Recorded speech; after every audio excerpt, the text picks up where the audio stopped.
यहाँ पे को हाशिम है, उनसे बात करते हैं। हेलो। सलामकुम। वालेकुम सलाम। जी हाँ, क्या हाल है, कैसे हो आप? ठीक ठाक गालिब भाई, आप सुनाएं, ठीक है। ज़बरदस्त। हाँ जी, क्या बात अच्छा, करेंगे? गालिब भाई मैं उनके जो जॉन लॉक की थ्योरी थी, अ, जो टेब्यूलर असा के नाम से मशहूर है फिलोसफी में, और जो ब्लैंक स्लेट के भी नाम से मशहूर है, उसके बारे में बात करने आया हूँ आपसे। आप मुझे उसके बारे मुझे में बताएं, यहाँ तो मुझे उसके बारे में पता नहीं है, यहाँ मुझे याद नहीं है।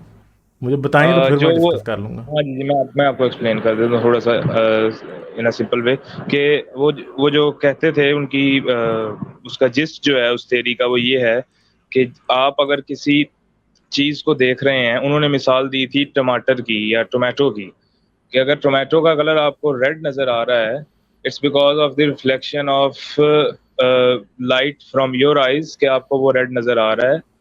Otherwise originally the colour of tomato आपको नहीं पता क्या है। और इसी तरह उन्होंने कुछ डिवाइड किया था चीज़ों की क्वालिटीज़ को, प्राइमरी और सेकेंडरी क्वालिटीज़ में।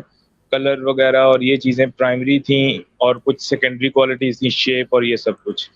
तो उन्होंने ये कहा था कि ये जो चीज़ें हमारे इर्द गिर्द हैं, इनको हमने जब से नेमिंग और लेबलिंग करके बता दिया है कि ये, वो हमारी अंडरस्टैंडिंग के लिए ठीक है और वो रिलेटिव है, लेकिन ओरिजिनली और इन रियलिटी हमें चीज़ों का नहीं पता।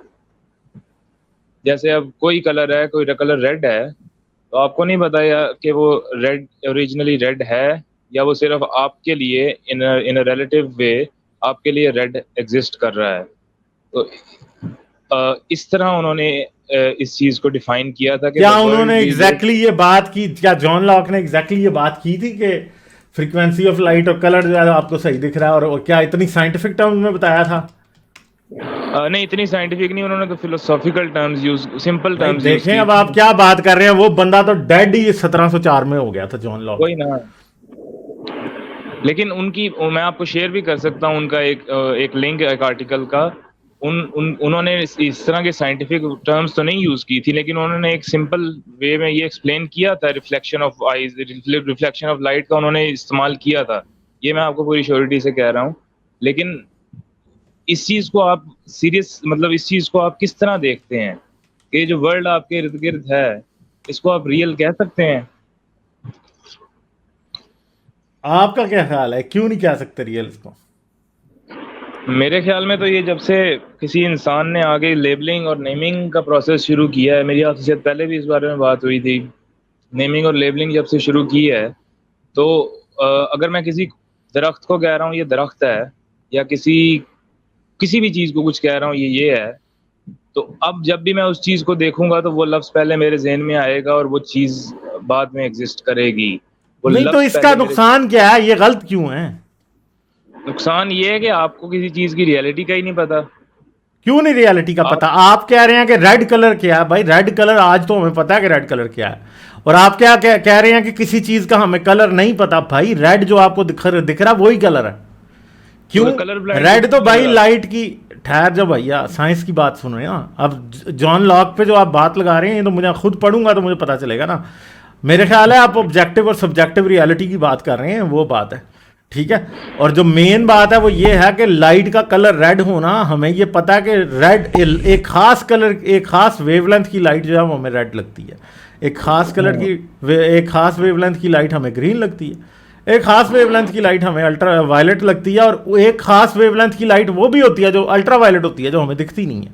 इसी तरह इंफ्रा रेड होती है जो हमें दिखती नहीं है। तो अगर आप ये कहें कि रेड कलर कुछ नहीं है, रेड कलर है। रेड कलर बेसिकली हमें जिस सरफेस से वो टकरा के आ रही होती है लाइट, उसके बारे में बताती है कि वो सरफेस फलां तरह की इंटरेक्शन कर रही है लाइट के साथ। ये वो हमें बताती है बस। और ये रियल इंफॉर्मेशन है, ये कोई फेक इंफॉर्मेशन नहीं है, ये इमेजिनरी भी नहीं है, ये रियलिटी है। असल में रियलिटी है ये। लेकिन आपके इस सारे लॉजिक के पीछे मुझे आप ये बताएं कि जो कलर ब्लाइंड है, या कोई और इंसेक्ट तो है, वो तो या कोई उसकी और। आंखों का मसला है ना, उसकी आंखों का मसला है, क्योंकि उसकी आंखों में जो रिसेप्टर्स हैं वो प्रॉपरली काम नहीं करते, इसलिए वो कलर जज नहीं कर सकता। उसकी आंखें यही तो फिजिकल मैं- कलर की इंफॉर्मेशन रियली सही तरह इंटरप्रेट नहीं कर सकती, तो क्या है इससे क्या है? इससे मैं ये कहना चाह रहा हूँ, अगर मैं आपको पूरी अपनी बात की जो बैकग्राउंड है वो बताऊं, कि इससे मैं ये कहना चाह रहा हूँ कि ये जो स्पिरिचुअल लोग हैं और ये सब लोग हैं, ये जब कोई दावा करते हैं या किसी बात की हकीकत का बयान करते हैं, तो वो उनको खुद नहीं पता, क्योंकि वो तो उस चीज को भी नहीं देख रहे जिसके बारे में वो बयान कर रहे हैं। वो उसको देख भी नहीं सकते, क्योंकि वो सिर्फ उसी नहीं, मगर नेमिंग और लेबलिंग की चीज स्पिरिचुअलिटी करते का हैं। इस बात से ताल्लुक क्या है? स्पिरिचुअलिटी का इस तरह लिंक मैं जोड़ रहा हूँ कि अगर खुदा किसी चीज के बारे में, जिस तरह कुरान में खुदा कोई बात करता है और उसको एक्सप्लेन करता है कि ये जमीन आसमान, अर्ज़ो समावात कहता है, तो मैं ये कहता हूँ कि ये जो अर्ज और समावात है, ये लेबलिंग है। अर्ज और समावात में जितनी भी चीजें हैं, उन चीजों की हकीकत का हमें नहीं पता। जैसे आपने अभी कहा कि रेड अगर हमें नजर आ रहा है, वो आपको नजर आ रहा है ना, आपके आंखों में रिसेप्टर्स, रेटिना की पीछे एक इमेज बन रही है, उस वजह से आपको वो रेड नजर आ रहा है और वो शेप उसकी उस तरह नजर आ रही है। अगर आप ना हो, ऑब्जर्वर ना हो उधर, तो उसका कलर क्या होगा? तो भाई उसका कलर होगा ही नहीं ना, आपको किसने कहा है? नहीं होगा। आपको ये बात समझ नहीं आई असल में, ठीक है? क्यों समझ नहीं आई? वो मसला ये है कि साइंस पढ़ें और फिर फिलॉसफी पढ़ें, तो तब आपको समझ आएगी कि साइंस क्या और फिलॉसफी क्या है, ठीक है? कुछ लोग साइंस का नॉलेज नहीं होता और उससे कोई साइंटिफिक फिलॉसफी डिड्यूस करने की कोशिश करते हैं, तो प्रॉब्लम में फंस जाते हैं। मैंने हमेशा जिसको भी देखा ऐसा करते, वो प्रॉब्लम में फंसता है। पहली बात तो सबसे ये है कि मैंने आपको बताया कि किसी भी चीज का रंग एक फिजिकल रियलिटी है, ठीक है जी? रंग एक फिजिकल रियलिटी है। जैसे एक सिंपल सी बात है कि अब सोडियम के एटम्स हैं, ठीक है? सोडियम, प्योर सोडियम जो है ना, वो तकरीबन येलोइश ग्रीन सा लगता है, ठीक है? समझ गए? अब प्रॉब्लम यह है कि जो उसका वैलेंस शेल है ना, उसके अंदर जो इलेक्ट्रॉन्स है ना, जब लाइट उन पे शाइन करती है और जब वो एक्साइट होते हैं, तो उसके बाद जब वो उनकी जो एनर्जी स्टेट है, जब वो उस लाइट को जब वो वापस फोटोन इमिट करते हैं इलेक्ट्रॉन, तो वो फोटोन उस एनर्जी के होते हैं जो हमें ब्राइट ग्रीनिश येलो रंग दिखाती है। समझ गए ये? और जो लाइट है उसने हमें रियल इंफॉर्मेशन दी है कि ये सोडियम के एटम्स हैं जो कि इस तरह का कलर दिखा रहे हैं। सल्फर, मैं सोडियम कह गया हूँ, सल्फर के एटम्स हैं जो हमें इस तरह का कलर दिखा रहे हैं, ठीक है? तो ये बातें असल में आप क्या समझ रहे हैं कि ये फेक इंफॉर्मेशन है? ये रियल इंफॉर्मेशन है, ये कोई नेमिंग जैसी बात नहीं है। और दूसरी बात है कि असल में जो थ्योरेटिकल चीजें होती हैं, जैसे किसी चीज का नाम रखते ना, इनकी भी एक रियल सिग्निफिकेंस होती है, ठीक है? जैसे अब आप अर्ज कह रहे हैं, अर्ज क्या है? अर्ज जमीन है। अब जब हम अर्ज कहते हैं या अर्थ कहते हैं या जमीन कहते हैं, तो हमारे जहन में एक गोल सी चीज आती है स्पेस के अंदर जो कि जमीन है, और सारी दुनिया का एग्रीमेंट है कि इसको हम जमीन कहते हैं। तो रियलिटी को एक्सप्लेन जो करते हैं वो बेसिकली नाम होते हैं या वो लैंग्वेज होती है। असल में लैंग्वेज या नाम क्या चीज़ है? हमारे दिमाग के रियलिटी को अंडरस्टैंड करने की जो एक लैंग्वेज है वो हमारी इमेजिनेशन है। इमेजिनेशन के अंदर नाम है, और ये इमेजिनेशन हम एक दूसरे से कम्युनिकेट कर सकते हैं through the physical reality of voice once again, ठीक है? तो इस बात को आप स्पिरिचुअलिटी से कैसे करेक्ट कर रहे हैं, मुझे तो बात समझ भी नहीं आई आपकी। मैंने तो सिर्फ वो समझा दिया जो कि आप कुछ साइंटिफिक बातों को किसी और तरफ लेके जा रहे थे।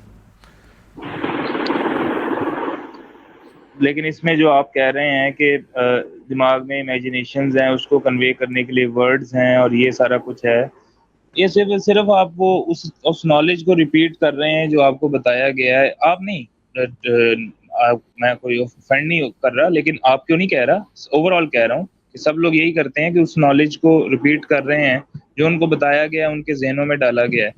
एक वर्ड को एक्सप्लेन करने के लिए आप दूसरे वर्ड का सहारा ले रहे हैं, और आपने वर्ड्स को कहा है कि वर्ड्स आपके इमेजिनेशन जो है उसको एक्सप्लेन करने के लिए है।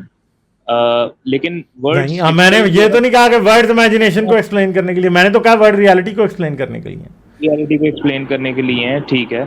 लेकिन वर्ड्स जो है इटसेल्फ क्या है? साउंड के अलावा कुछ हैं वर्ड्स जो आपके मुंह से निकल रहा है? तो मुझे बताएं कि ये बात गलत कैसे है? अगर वर्ड साउंड है और वो कोई चीज एक्सप्लेन कर रहे हैं, तो इससे प्रॉब्लम क्या है? सर, आप कंफ्यूज है भाई सिर्फ। कंफ्यूज नहीं हूँ मैं, जितनी क्लैरिटी मेरे में अभी है वो मैं एक्सप्लेन नहीं कर पा रहा, लेकिन मैं आपको थोड़ा सा इसको इस दूसरी तरह बयान करना चाहूँगा कि आप किसी चीज़ को देख रहे हैं, किसी चीज़ के बारे में आपको थोड़ा इल्म है या उसके नामी नेमिंग वगैरह उसकी लेबलिंग आपको पता है, लेकिन आपको उसकी रियलिटी आप नहीं जान सकते, क्योंकि आपको उसका कलर, ये जो उसकी शेप, ये सारी चीज़ें मैंने बताई हैं वो नहीं पता इन रियलिटी। और क्यों दूसरी नहीं तरफ, पता? आपको किसने कहा नहीं पता? क्योंकि आप रिपीट कर रहे हैं जो आपको बताया गया है कि रेड ये है, ये क्यों है, वो रिपीट ये कर है। रहे हैं भैया? नहीं, रिपीट नहीं कर रहे। एक्सपेरिमेंटेशन से ये बातें साबित हो चुकी हैं। मुझे क्या पता है साबित आप हुई, कहां कैसे? से आ रहे हो, मुझे पता है आप कहां से आ रहे हो। आप एंड पे ये कहोगे कि असल में जो असल वर्ल्ड है वो सिर्फ हमारे दिमाग के अंदर ही है, हम वही उसका ही सही तरह इदराक कर सकते हैं जो हम खुद फील करते हैं। दूसरा हमें कुछ भी बताए हम उस पर एतबार नहीं कर सकते, ये कहना चाहते हैं। हाँ, तो इसमें जो रैशनलिज्म और एम्पिरिसिज्म की जो डिबेट है, उसमें मैं यही कहता हूँ कि ये जो एक्सपीरियंस है आपका, ये आपका सारा आउटवर्ड वर्ल्ड से लिया गया है, और आपका अच्छा, जो तो फिर मुझे बताएं, फिर इसका मतलब है कि सब नबियों का इनकार कर देना चाहिए, कहना चाहिए झूठ है सब, किसी खुदा पे एतबार नहीं करना चाहिए। ये थ्योरी इन दी एंड यहाँ पे लेके आती है ना आपको, इसका यही तो अंजाम तो है। ये थ्योरी भी तो बेवकूफी पे मबनी है ना, ये भी एक बिलीफ पे मबनी है। ये आप असल में देखें, बेतबारी में और एतबारी में ना एक बैलेंस होता है। जहां पे बेतबारी ज्यादा हो जाए ना वहां भी बंदा बेवकूफ हो जाता है, जहां पे एतबार ज्यादा हो जाए ना वहां भी बंदा बेवकूफ हो जाता है। ये बेतबारी है। नहीं, कोई ऑफेंड सुन लें नहीं बात, कर रहा, सुन लें, लेकिन सुन लें। बेवकूफ- मैं ऑफेंड नहीं हो रहा, मगर आप ऑफेंड हो रहे हैं। सुन लें जरा बात। मैं हंस रहा हूं क्योंकि ये बहस बहुत पुरानी है, ठीक है। ये बहस वो, इसको मुझे ज़हन में याद नहीं है कौन सा ग्रीक फिलोसफर था जिसकी ये बहस है। असल में भैया, अगर आप ये समझते हैं ना कि जो आप खुद फील नहीं करते उस पर आप एतबार नहीं कर सकते, और आप समझते हैं कि जो कुछ ये है, जो मैं खुद मेरे दिमाग में जो चल रहा है सिर्फ वही रियल है। ये मुझे फिलोसफर का नाम नहीं याद कौन सा था। मैंने कब कहा है जो मेरे दिमाग में चल रहा है वो रियल है? आपने एग्री तो किया अभी। नहीं, मैंने ये कब कहा मेरे दिमाग में जो चल रहा है वो रियल है? मैं ये कह रहा हूँ कि मेरा जो एक्वायर्ड सारा कुछ जो मेरे पास है, जो मेरा इल्म है, वो एक्वायर्ड है, वो मैंने आउटर वर्ल्ड से लिया है। मैंने रियल तो नहीं कहा उसको। रियल तो मैं कहता आउटर वर्ल्ड और इनर वर्ल्ड के दरमियान आप डिफरेंशिएट कैसे कर रहे हो? वो भी उन्होंने बताया मुझे कि this is outer world and this is inner world, that's why. किसने बताया? किसने बताया? माहौल ने, एनवायरनमेंट ने, इन सब चीजों ने। तो आप जिसको आउटर वर्ल्ड समझ रहे हैं, हो सकता है वो आपकी इनर वर्ल्ड ही हो, फिर आप क्या करेंगे? करने को कुछ नहीं कह रहा मैं ये कह रहा हूँ कि आपको मैं एक सिंपल बात बता दूं एंड पे कि मैं किस तरफ से आ रहा हूँ। मैं ये कह रहा हूँ कि आजकल हम लोगों ने लाइफ को इतना कॉम्प्लिकेट कर दिया है और इस कदर मुश्किल बना दिया है कि सिंपल लाइफ जो है वो किसी को पसंद ही नहीं आती। हर कोई कहीं ना कहीं जा रहा है किसी गोल को अचीव करने, किसी एम्बिशन के पीछे, किसी 100 चीज़ों के पीछे, लेकिन इन दी एंड आके वही खाना पीना, सो जाना, मर जाना, वही सब कुछ हो रहा है। तो अब इसका क्या करूं मैं? करें तो कुछ भी नहीं, वैसे ही आपसे बातचीत करने आया था, करना तो कुछ भी नहीं है। इस सोच का क्या फायदा है? इस सोच का ये फायदा है कि एक जो होल्ड था, रिलीजियस होल्ड मेरे अंदर, उससे मुझे इस वजह से आज़ादी मिली है। अभी अगर आप ये समझ रहे हैं कि ये कोई गुत्थी आपने सुलझा ली है, तो नहीं सुलझाई है। आप जिस एंगल से सोच रहे हैं ना, देखें, ये जाके एंड उधर ही होगा। ये इसको मेरे जेहन में नहीं आ रहा कौन सी इसकी, नहीं पुराना ग्रीक फिलोसफर था, इंडिविजुअलिस्ट, मेरे जेहन में नहीं आ रहा कौन था, जो ये कहता है कि सिर्फ जो इंसान खुद फील करता है ना, जो अपने इंसान दिमाग में सोचता है, वो सच है, बाकी सब झूठ है। हम बाहर की किसी चीज़ पे एतबार नहीं कर सकते। अगर किसी बाहर के बंदे ने आके मुझे कुछ बताया है तो मैं उस पर एतबार नहीं कर सकता। तो बात यह है कि आप फिर इस बात पे भी एतबार नहीं कर सकते कि वो शख्स बाहर का है। आप यही समझेंगे ये मेरा दिमाग की इमेजिनेशन नहीं है, जो कुछ भी मैं देख रहा हूँ, ठीक है। ये बातें they don't make sense at all, ठीक है, समझ गए मेरी बात? तो ये इस बात से कुछ नहीं निकलता, ये बहुत पुरानी सोच है और आपको इसके बारे में पढ़ना चाहिए, फिर आपको पता चलेगा कि ये सोच किधर से आती है। ठीक है, तो चलो मैं आगे चलता हूँ, बहुत शुक्रिया। ठीक है, थैंक यू। चलो थैंक यू। लाइक, शेयर और सब्सक्राइब करना मत भूलें। इसके साथ साथ आप मेरे चैनल को पेट्रियन पर सपोर्ट कर सकते हैं। पेट्रियन का लिंक वीडियो की डिस्क्रिप्शन में है।